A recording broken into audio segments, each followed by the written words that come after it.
Ụmụ Igbo niile biko nwee nsị ka njụọ unu ajụjụ m na-agara ndị baristas, doctors, professors, building engineers.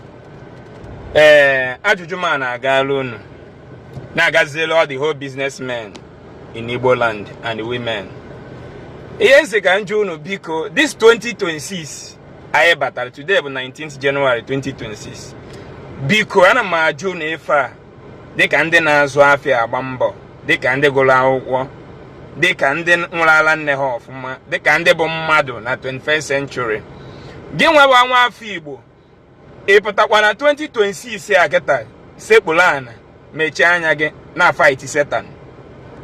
Anya nsị ka njọ unu ajụjụ m na-agara professors, medical doctors, engineers, baristas, businessmen anyị nwe na Nigeria. Ọ pụtara na I graduate an adult dịka gị nwafọ Igbo nwere ala nne. Ọ pụtara na 2026 anyị ịkasekpu ana na fight Satan. Anywhere Satan is, Holy Ghost fire, die by fire. So Igbo nwe Satan 2025, Igbo ho Satan 2024, Igbo ya 2023, Igbo ya 2022, Igbo ya 2021, Igbo ya 2020. Now you believe in Satan so we but 2026. Come on. It will something wrong with Onyoji because are you kidding me? Can do just program organ with one evil spirit in or somewhere na cha black na be of na metra from me moto go to bim moto gi shoto osimesa head the ball bim moto ga buy more here. Come on. Hey, so kede na this 21st century can you believe in one spirit no somewhere able Satan na akpa agwa ọjọọ. Now adoration na na-emeke si na Nigeria anyị na-enwe over 5,000 people na one adoration. So here na all that 5,000 people bịa dị onwe onye bụ Satan, onwe onye bụ evil spirit. Ha nchani na bịara ịchụ evil spirit, and evil spirit bụ ofu ka ọ dị o. Satan bụ one, and over 10,000 people bịara adoration ịchụ one Satan. Ụmụnne m atazina onwe gị afọ. Enwere Satan nọ n'ụwa, nwere ebe ajọ mmụọ nọ n'ụwa. Ife na-egbu ndị ojii bụ mistakes, ignorance, bad governance, with criminal activities of Christian religion in Africa, in Nigeria. They promote all this Satan and Jesus as well. And we have to make it to me paya. America no be her program or bomb be done in Nigeria. Which simply means na and that go to Satan in a fire. Magana mbosa chete Nigeria bia ha ga wipe everybody never again out. Ni anyị ga na agbambo kede ka anyị ga-esi dị kafa magana ndị Igbo si ni tie ma okpo ntikwara ga ogwu ebido megin ebido America etiga anyị kede anyị ga-etikwala fa anyị ga program bomb na koje da na befa. The answer is no.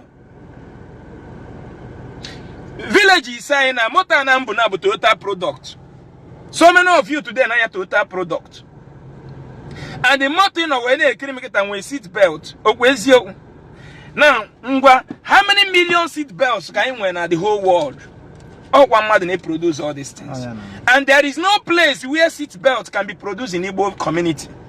As a graduate, this is not enough Igbo example to you that this is the reason why we are suffering. We are jobless. As in why he didn't make it.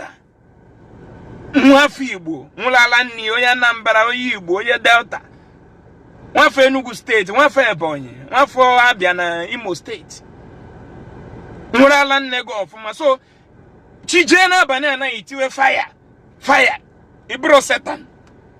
Mọmi gị si nsọ mụrụ go miss n'ebe n'abalị, nna gị mụrụ gị miss n'ebe n'abalị. Enwere bere ụmụnne gị niile ka ụnụ la-atọ before ya bụ na achọ ihe miss gole miss disappear.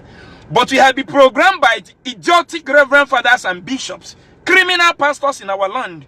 You have been programmed and I'm begin a miss now. You need Jesus to fight them. Business game. Jesus is a product. Jesus is what? A product. Then the marketers are the religion leaders, pastors and reverend fathers. They are marketing their useless products. Now who are the consumers? Who are the patronizer? You, Nwamugu. Iye nini ka Satan nwo ka ndo ka na-etie program eji anagị gịnị ego. ka ị na-ekpe ka Satan nwụọ ka ndị ụka na-atinye program eji anaghị gịnị ego. Problem niile nwere taa na Nigeria bụ ego. Gọọmenti wepụta ego anyị nwere kịta sekuleti ọrụ adị nwezo enwe chance. Chief onye ọbụla na-eje ekwensu Satan ana ọnụ dịkịta na-eproduce họn moto siarin moto ihe AC niile a gbirigbirigbiri nke adapụ na ha eme ije gote ya na ma gia selector ma miro ma ihe a enwe ebe a na-arụ ihe a n'Igbo Ukwu na-arụ ya na Abagana, ha na-arụ nke Volvo n'Igbo Ukwu, na-arụ nke Toyota na Abagana, ndị Osumenye enwe ebe a na-arụ nke Honda everywhere ọrụ adị iwezo ego enwe efe. Ị ka na-eje agwọ ọgwụ na 21st century na ị ka na-eje agwọ ọgwụ ka ị wee nweta ego, mana ọ doo ganya taa na France nwekọtara ego nwekwa bank faji enye ndị mmadụ loan na Nigeria, mana ha naghị agwọ ọgwụ, mana ọ sayensị common sense ihe ndị gboo jikwe survive. China Nigeria ji China ụgwọ taa okwu eziokwu former president ji ebite, which means otu anyị ji ụgwọ, that means every citizen of Nigeria ji China gịnị ụgwọ.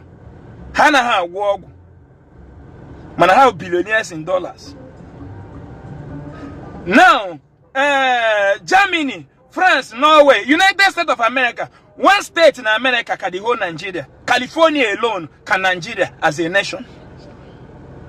California alone can Nigeria as a nation. And the United States at about something state, if I'm not mistaken. 50-something state, right? 50-something state. Man, one state can the whole Nigeria.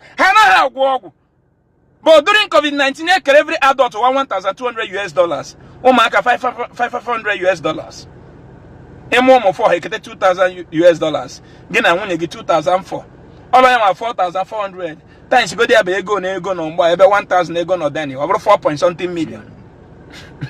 Manahana ha work. Money can achieve to kit 2026. At a receive and easy will give away ego. And then now go and when in Kahaji Ogu water. Those people in a hand award the Ogu. And when in Kahaji Ogwa water or one celebrate. No how good tell them mother, you're not standing mother ego near Hogu. Hey, you go on your charge common sense. Jagote moto.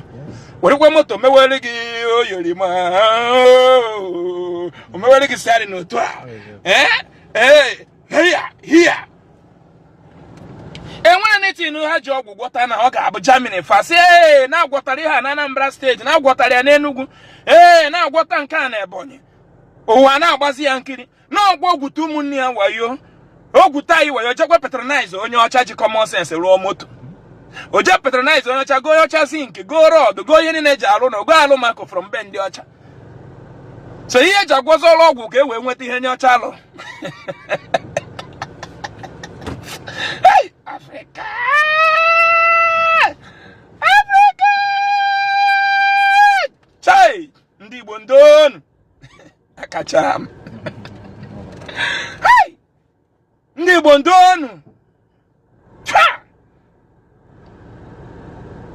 Ati erigisi ebunenite. Ti sinketani oga onwuni yo de die. Inye mi se ebunenisi sinketa obono ka de fresh no maybe onwere ato ofe. Liju afọ. Akwa red ekechi with ihe red. Akwa red bụ China ji create ọrụ na before wepụ ha n'ụbịam. Ntu ahịa si gị kecha bụ ntu. Nye m ya wee kudo ofuzi nke ụnọ m dapụrụ adapụ. Ụwa ha bụ nature. Saribo. Ụwa bụ gịnị? Saribo. O twice. Ndị gboo ji isi gị na otu isi dobe ute gị ka ị ga-esi wee nọ ya. Ihe mere gị ọgaranya n'ụwa bụ if you can use what the creator, what the nature gave you to sustain, develop your land. Using your resources, and that is what our ancestors did. They used their resources, produce what? Wine. Palm wine they are drinking. Rosiono, may research, that is using what nature gave you to solve your problem. Using different medication to cure different diseases. Before religion, I be also. Fire sa canaria. And I'm a joke, I can walk. I can a joke, business cage game. And when anybody wear power no work a leg when I borrow, when you can call back, when you can government.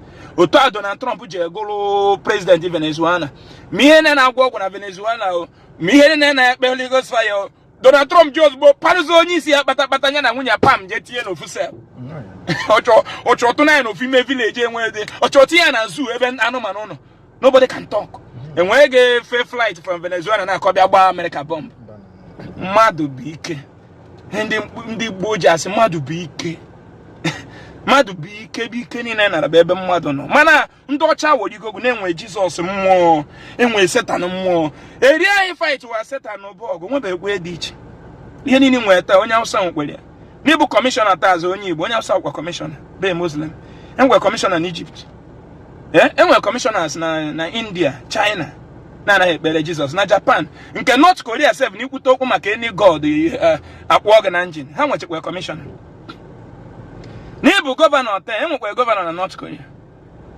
na enwere ego taa enwere ego na North Korea but ya bi program na Jizọs nyere gị ego bụ man's ideology nke Nigeria na-abịa by opportune ọ dabatala gị inweta ya isewezere ndị ntọ ọ wụrụ eziokwu ọ eziokwu maka ndị nta da atọ onye na-ere pure water ọsọ ndị a Jizọs gozi na Africa ma ndị oke ite gozi somebody na-agwa ọrụ gị oke ite nara gị 2 million ọ nata mmadụ 22 million ọ bụrụ 40 million o nwebeghị ego nke gị weburuzi ite jee dowe ka ọ gwọtara gị 100 million tete n'ụlọ onye isi ojii ya gazie na-asị nka njụọ na nchịkọta vidio bụ ị ka na-eseba na ịchụ Setan ibelive na nwere Setan nsogbu bata this 2026 ị ka na-agwa oke ite 2026 ka ị wee nweta ihe onye ọcha ji practical sense welu kunienu ndị Igbo kunienu